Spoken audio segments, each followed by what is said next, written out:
I'm here today with Rebecca Blissett. She's a Vancouver Courier photographer and writer. At the end of April, she went to the Biltmore Cabaret for a story. Rebecca, who did you meet there? I met ping pong enthusiasts at the Biltmore Cafe. They meet every month and they play ping pong tournament. And there's several in charge, Michael Hunger Unger and Dustin Bromley.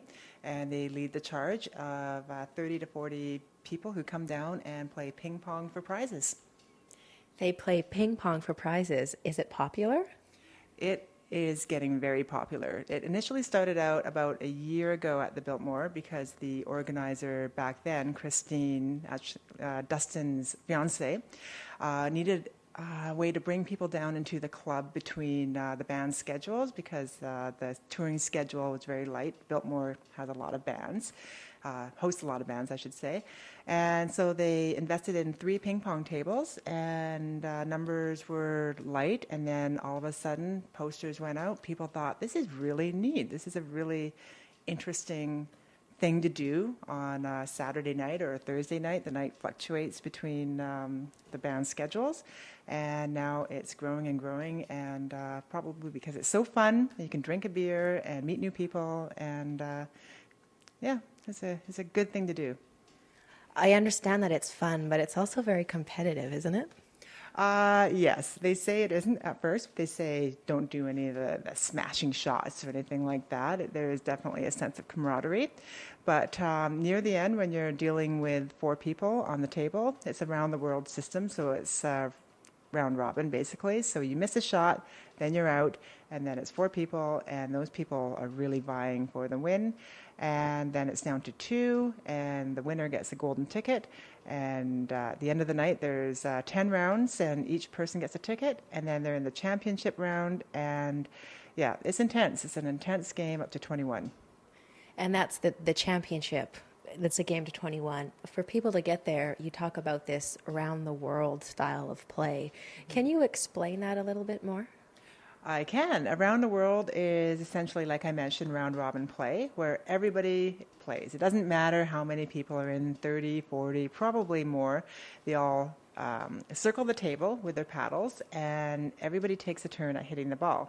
You miss the ball, you're out. Go to the bar, grab a beer, play Tetris on the arcade machine, and it eventually fades out to fewer and fewer people until there's 4, and then it's a very rapid game, and yeah, it gets competitive, and it gets a lot of fun, yeah. It seems to me that competitive ping pong is called table tennis. Can you tell me a little bit about the name of the game and also where it came from? Yes, table tennis and ping pong are both used to describe the sport. It became an Olympic sport in 1988, and that's known as table tennis. If you're competing at that level, it's called table tennis. Ping pong is generally referred to as the old table in your grandparents' basement. In this case, with all these young people playing in bars everywhere, not just in Vancouver at the Biltmore, but everywhere in the States, everywhere across Europe, it's definitely referred to as the more fun name is ping pong.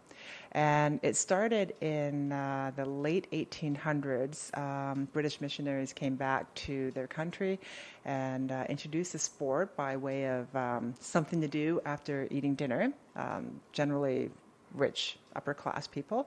And they set up a table, a ping pong table, which wasn't really a table. It was a row of books as the net, and they usually shaved a champagne cork into a ball and used that to play the game. And it was called ping pong, it was called whiff whap, it was called a variety of names, just describing the noise the cork would make.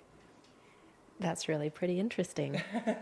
Rebecca, where can people play ping pong in Vancouver in addition to going to the Biltmore? Yes, the Biltmore, of course, is once a month, and there's the Vancouver Table Tennis Association, and that is open 7 days a week, roughly from the morning to 7 at night, 9 at night, I think, and I believe it's very affordable too, $5 for the afternoon. And there's also instructors there if you want to become competitive, or if you want to learn how to hold the paddle right, or how to learn the game, because it is more than just hitting the ball. There's a lot more to it than meets the eye. Mm-hmm.